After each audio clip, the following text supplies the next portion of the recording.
এই মুহূর্তে যে খবরের দিকে নজর রাখবো, নাম বাদে এবার অনলাইনে আবেদন। কমিশনের ওয়েবসাইটে অনলাইন আবেদনের লিঙ্ক।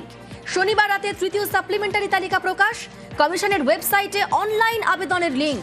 আমাদের সঙ্গে সোমরাজ রয়েছেন প্রতিনিধি। সোমরাজ, দেখো, অনলাইনে ট্রাইব্যুনালে আবেদনের জন্য ইতিমধ্যে জাতীয় নির্বাচন কমিশনের ওয়েবসাইটে লিঙ্ক দিয়ে দেওয়া হলো এবং সেই লিঙ্কে দেখা যাচ্ছে যে যারা আন্ডার অ্যাডজুডিকেশনে রয়েছেন, আন্ডার অ্যাডজুডিকেশনে থেকে যাদের ডিলিশন রয়েছেন, তারা এই submit appeal for individuals under adjudication জাতীয় নির্বাচন কমিশনের যে ওয়েবসাইট www.eci.gov.in সেই ওয়েবসাইটে গিয়ে যে ইলেক্টরস বলে অপশন রয়েছে, সেই ইলেক্টরস অপশনে গেলেই দেখতে পাবেন এই link submit appeal for individuals. অনলাইনে আবেদনের এই লিঙ্ক ইতিমধ্যেই দিয়ে দেওয়া হলো এবং সেই লিঙ্কে যখন কেউ ক্লিক করলে তার মোবাইল নাম্বার বা তার এপিক নাম্বার চাওয়া হচ্ছে এবং তার সঙ্গে একটি ক্যাপচা এন্ট্রি করতে হচ্ছে। সেই ক্যাপচা এন্ট্রি করার পরে তাকে একটি ওটিপি দেওয়া হবে। সেই ওটিপি নিয়ে তারপরে তিনি সাইন আপ করতে পারবেন, অর্থাৎ অনলাইনে যে ফরম্যাট দিয়ে দেওয়া হয়েছে সেই ফরম্যাটে তিনি তার যাবতীয় নথি অন্তর্ভুক্ত করতে পারবেন। তেমনটাই কমিশনের তরফে ডিজাইন করা হয়েছে এই গোটা প্রক্রিয়াটিকে। ইতিমধ্যেই এই লিঙ্ক দিয়ে দেওয়া হয়েছে নির্বাচন কমিশনের ওয়েবসাইটে। সোমরাজ, ট্রাইব্যুনাল তো গঠনের জন্য ট্রাইব্যুনাল এখনো পর্যন্ত তার কাজ শুরু করেনি, তাহলে এই যে আবেদনগুলো পড়বে সেই আবেদনগুলোর ভবিষ্যৎ কি হবে? দেখো, তোমাকে মনে রাখতে হবে, এই যে তুমি দেখতে পাচ্ছ এসআইআর এর যে সাপ্লিমেন্টারি লিস্ট গুলো বেরোচ্ছে, এই সাপ্লিমেন্টারি লিস্ট বেরোনোর 15 দিনের মধ্যে আবেদন করতে হবে। সাপ্লিমেন্টারি লিস্ট প্রকাশের যদি তালিকায় যদি দেখো, একদম উপরের দিকে লেখা আছে যে সাপ্লিমেন্টারি লিস্ট প্রকাশের পর যারা ডিলিশন ক্যাটাগরিতে থাকবেন বা অ্যাডিশন ক্যাটাগরিতে থাকবেন, তারা যদি মনে করেন ট্রাইব্যুনালে আবেদন করবেন, 15 দিনের মধ্যে আবেদন করতে হবে। সেক্ষেত্রে আমাদের রাজ্যে সোমবার রাত 11:45 নাগাদ প্রথম সাপ্লিমেন্টারি তালিকা বেরিয়েছে। শুক্রবার রাত 11:30টার সময় দ্বিতীয় সাপ্লিমেন্টারি তালিকা বেরিয়েছে। আজ তৃতীয় সাপ্লিমেন্টারি তালিকা বেরোলো রাত 10:30টার পর। অর্থাৎ একটা 15 দিনের সময়সীমা রয়েছে যার মধ্যে আবেদন করতে হবে এবং সেই নিয়ম মেনেই নির্বাচন কমিশনের তরফে এই লিঙ্ক দিয়ে দেওয়া হলো। এবারে ট্রাইব্যুনাল গঠনের জন্য ইতিমধ্যেই তুমি জানো যে রাজ্য সরকারের তরফে 4টি জায়গা দেওয়া হয়েছে। ইতিমধ্যেই নিউ টাউনের জুডিশিয়াল একাডেমি পরিদর্শন করে এসছেন কলকাতা হাইকোর্টের মাননীয় বিচারপতিরা এবং নির্বাচন কমিশনের আধিকারিকরাও ছিলেন, তারাও পরিদর্শন করে এসছে।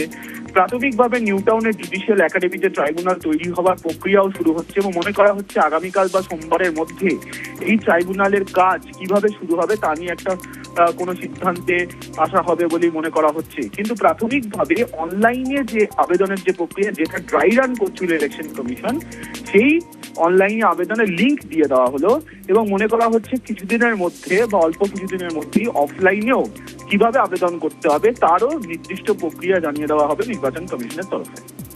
সোমরাজ, আরো একবার জানতে চাইবো যে এখানে ঠিক কিভাবে আবেদন করা যাবে যাদের নাম বাদ পড়বে? দেখো, তুমি যে দেখতে পাচ্ছ যে লিঙ্কটা দেওয়া হয়েছে নির্বাচন কমিশনের ওয়েবসাইটে, এই লিঙ্কটা কোথা থেকে পাওয়া যাবে? www.eci.gov.in। এই যে নির্বাচন কমিশনের ওয়েবসাইট, সেই নির্বাচন কমিশনের ওয়েবসাইটে যেতে হবে। গেলেই দেখা যাবে যে নির্বাচন কমিশনের পুরো হোম পেজ খুলবে। হোম পেজে খুলে ইলেক্টরস বলে যে অপশন রয়েছে, সেই ইলেক্টরস অপশনে ক্লিক করতে হবে। ইলেক্টরস অপশনে ক্লিক করার পর একাধিক অপশন দেখানো হবে এবং সেখানে কিছুটা নিচের দিকে যেতে হবে। নিচের দিকে গিয়েই দেখা যাবে এই লিঙ্ক শো করছে submit appeal for individuals under adjudication. এই লিঙ্ক শো করবে এবং সেই লিঙ্কে গিয়ে ক্লিক করতে হবে। ক্লিক করলেই তাকে তার মোবাইল নম্বর বা এপিক নম্বর এবং তার সঙ্গে একটি ক্যাপচা এন্ট্রি করতে হবে। করলে তাকে ওটিপি দিয়ে দেওয়া হবে। ওটিপি দেওয়ার পর দেওয়া থাকবে সাইন আপ, অর্থাৎ তাকে একটি নির্দিষ্ট ফরম্যাট দেওয়া হবে। সেই ফরম্যাটে গিয়ে অ্যাপিল করতে পারবেন। কিন্তু আমরা চেষ্টা করেছিলাম সেইভাবে অ্যাপিল করার, আমাদের অ্যাপিল করা যাচ্ছে না।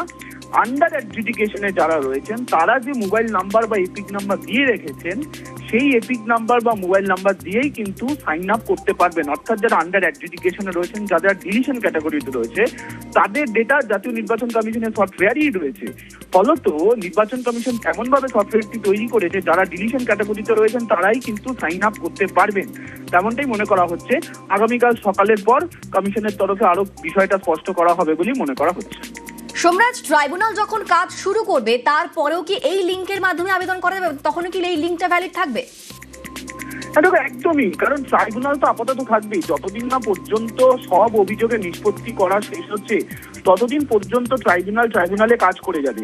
নির্বাচন কমিশন যে বিজ্ঞপ্তি জারি করেছিল 19 জন প্রাক্তন বিচারপতিকে মাথায় রেখে, সেখানে কমিশন যে গেজেট নোটিফিকেশন করেছে সেখানে স্পষ্টভাবে জানিয়ে দেওয়া হয়েছে যতদিন না পর্যন্ত ট্রাইব্যুনালে আসা সব অভিযোগের নিষ্পত্তি শেষ হচ্ছে ততদিন পর্যন্ত এই ট্রাইব্যুনাল পরিচালনা করা হবে।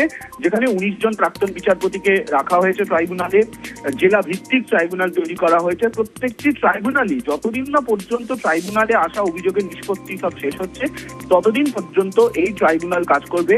এটা নির্বাচন কমিশনের তরফে জারি করা গেজেট নোটিফিকেশনে স্পষ্ট করে উল্লেখ করা আছে। বেশ, ধন্যবাদ সোমরাজ।